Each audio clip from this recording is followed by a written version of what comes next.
Hi friends, എല്ലാവർക്കും പുതിയ വീഡിയോയിലേക്ക് സ്വാഗതം. അപ്പോൾ ഇന്നത്തെ വീഡിയോയിൽ നമുക്ക് ബോസ്റ്റൺ ഫേൺസിനെ കുറിച്ചൊക്കെ ഒന്ന് അറിഞ്ഞാലോ.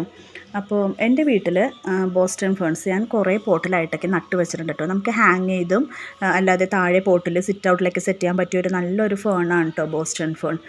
അപ്പോൾ ഇത് നമുക്ക് നഴ്സറിയിലൊക്കെ അവൈലബിൾ ആണ് കേട്ടോ. പലതരത്തിലുള്ള ഫേൺസും കിട്ടും. പക്ഷേ ഫേൺസിൽ വെച്ച് എൻ്റെ ഫേവറേറ്റ് എന്ന് പറയുന്നത് ഈ ബോസ്റ്റൺ ഫേൺ തന്നെയാണ് കേട്ടോ. കാരണം നമ്മളിപ്പോൾ ഓരോ പോട്ടിൽ സൈസ് അനുസരിച്ചാണ് ഈ ഫേണിൻ്റെ ലീഫിന് നല്ല ലോങ് ആയിട്ട് നല്ല വലിയ ലീഫായിട്ട് വരും.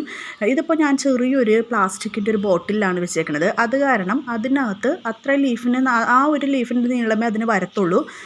അപ്പോൾ അതുപോലെ ഞാനിത് ഞങ്ങളുടെ ഈ വോളിൽ ഫ്രണ്ടിലെ ആ പോർഷനിൽ ഇങ്ങനെ കവർ ചെയ്യാൻ വേണ്ടി ഇങ്ങനെ വെച്ചേക്കുന്നതാണ് കേട്ടോ. 2-3 പോട്ടിലാക്കി ഞാൻ വെച്ചിട്ടുണ്ട്.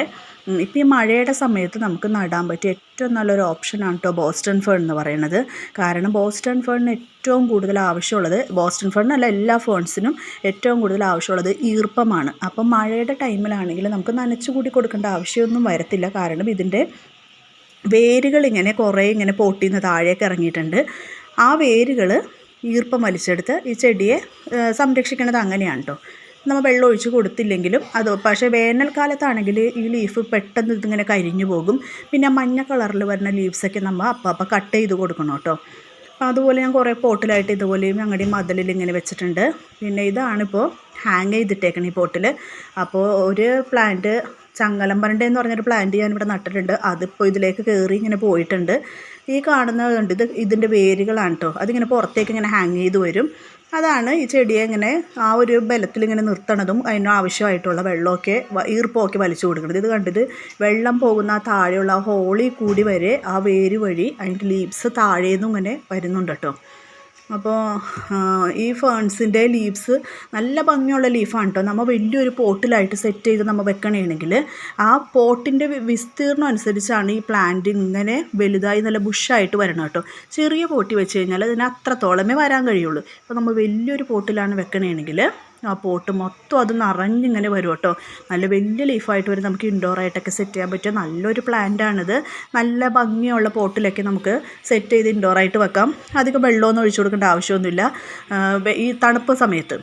അല്ലാണ്ട് വേനൽക്കാലത്താണെങ്കിൽ നല്ലതുപോലെ വെള്ളം വേണ്ട ഒരു പ്ലാന്റാണ് കേട്ടോ ഇത്. കാരണം അത് പെട്ടെന്ന് കരിഞ്ഞു പോകും. ഈർപ്പം വേണ്ട ഒരു പ്ലാന്റാണ്.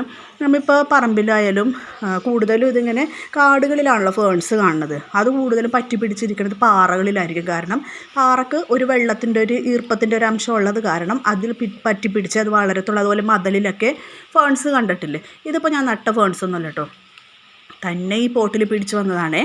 അതിപ്പോൾ അതേ താഴെ കൂടിയും സൈഡിൽ കൂടിയൊക്കെ വന്നിട്ടുണ്ട്. ഇത് നോർമലായിട്ടുള്ളൊരു ഫേണാണ്, പക്ഷെ നല്ല ഭംഗിയാണ് അത് കാണാൻ. ഇത് ആസ്പരാഗസ് ഫേണാണ് കേട്ടോ. നമ്മുടെ എവർഗ്രീൻ എന്നൊക്കെ പറയില്ലേ, ബൊക്കയിലൊക്കെ യൂസ് ചെയ്യണേ ആ ഒരു ഫേണാണിത്. ഇതും ഫേണിൻ്റെ ഒരു വിഭാഗത്തിൽപ്പെട്ടതാണ് ആസ്പരാഗസ്. അതും ഇതുപോലെ തന്നെ. അപ്പോൾ തേരട്ട, എനിക്ക് പേടിയുള്ളൊരു സംഭവം ഉണ്ടോ തേരട്ട. ഈ ചെടിയൊക്കെ ഉണ്ടെങ്കിൽ നമുക്ക് അവിടെയൊക്കെ ഈ വെള്ളത്തിൻ്റെ അംശമുള്ളവരുടെ എല്ലായിടത്തും മഴക്കാലം ആകുമ്പോഴേക്ക് തേരട്ടകൾ നിറയും. അപ്പോൾ ഇതിനാണെങ്കിൽ അധികം നമുക്ക് നനച്ച് കൊടുക്കണ്ട.